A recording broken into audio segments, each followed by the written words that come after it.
Income inequality. It's especially hot this year as we head into an election, and we're at a period where we're having stronger job creation, but income inequality is only worsening. Everyone at this table, everyone in this building is very passionate about this issue. Darren, how are you addressing it? Well, the American people are concerned about it. For the first time, more than 50% of the American people believe that inequality is a major challenge. We're addressing it by organizing all of our grant making in the U.S. and around the world, because inequality in many ways undermines our vision for a more just and fair world. And for Americans, inequality is particularly problematic because it takes us, robs from us, opportunity, aspiration. These are the pillars of our culture. The ability to get on the social mobility. A kid like me, starting in a shotgun shack in a small town in Texas, ending up as president of the Ford Foundation, that's an American story. The question is, will there be more American stories like mine and yours, David, in America's future? And if the trends around inequality continue, there won't be. That is the question, but you deal with business leaders day in and day out. What is the business case you can make to business leaders? That inequality is bad for business. It's bad for the economy. And the good news is that business leaders are taking this up. Just last week, I was talking with Paul Tudor Jones, who started something called Just we Capital. know it. Yeah. Our first guest on Bloomberg GO. In that seat talking about it. An amazing organization. Paul Pullman, the head of Unilever, the head of Rothschild, a number of organizations and leaders are starting something, a movement called inclusive capitalism. Okay, well then how about our government leaders? This is going to start, the American dream begins with great education, with a great foundation. And that's not going to happen from business leaders. We have to start voting that way. That's right. And look, in answer to the question, I think the reason it matters is the evidence suggests at extreme levels, and we're approaching that, it's bad for growth. And it's not only that, it literally is killing people. So the evidence out that less educated white males in the United States have experienced a decrease in life expectancy and increase in mortality since the late 1990s appears to be primarily driven by their dire economic prospects. So you can't be a business leader and believe that it's a good thing to have. But why are we pointing to business leaders saying, you fat cat who makes all that money, you need to fix this, when our government needs to work I think look, there are multiple causes for this, and there's plenty for everyone to do.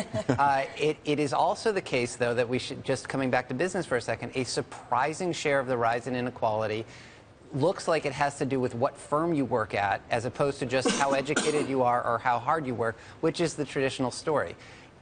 At the firm level, at the company level, performance is diverging, and some of that seems to be spilling over onto workers, driving wage inequality. So it's not just government, it's not just business, it's not just the individual, and it's not just local governments, it's everybody. Tom, one of the things that I wonder about in this discussion, because everyone's talking about inequality, are we talking about inequality of results or inequality of opportunity? Because those are two very different things in the American culture. The answer is both and all the above. I would suggest that the confusions over inequality within income and wealth, which get conflated together. Peter's arguably a global expert on this. I would go back to the research that Peter alludes to, which is different companies are doing far better in the modern milieu than the more traditional analysis that we have. What I noticed was this idea to do, what we do, and what that is the will to socially fix the problem. Without question, the political will is not there to fix the problem. I mean, we're back to what, 1979 on median household income? Right. Inflation adjusted. Most families have just experienced no income growth. I mean, it's nothing like our childhood. I talk to my kids about this all the time. But this is also one of the reasons why Donald Trump has had so much success. If you think about his base, it's those middle-income families who have actually dropped. I agree. Who are frustrated. Absolutely. But I would also put in there Mr. Sanders. I mean, it's both sides. No, that's right. That's right. Indeed, the American people, and it's not just the Trump supporters, are feeling increasingly vulnerable, increasingly insecure, and what that does is it drives wedges in our society, in our democracy. Inequality is bad for our democracy. It kills aspirations and dreams and makes us more cynical as a people. So you have identified this. You've written a letter saying this is your #1 priority at Ford Foundation. What are you going to do about it? We're going to make big grants for big impact. We're going to work on a new initiative called Inclusive Economies, where we want to get to a conversation about what kind of capitalism do we want to have in America. A capitalism that is an economy of a hollowed out middle class and a low wage workforce, or capitalism that produces shared prosperity, where all Americans have an opportunity to get ahead, get a good education, and live a secure life? This is going to take multiple different levers. It's going to take more investment in better education. It's going to take increasing moves towards a progressive tax system.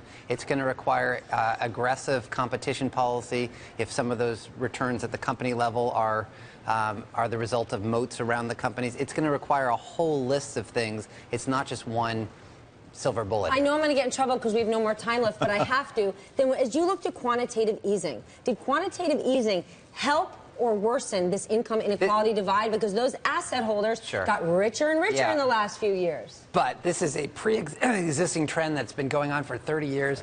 The Fed is like at the third level in terms, excuse me, of income inequality trends. The Fed should do what it's going to do, not worry about that happens? You know what? That's He doesn't someone know on I the far practice right out there with a Peter Orszag. when he's giving an answer I don't like, suddenly his voice disappears. Peter Coincidence? Orszag says that income inequality is bigger even than the Fed. It is big. There are some things that Janet Yellen does not control. Hard to believe.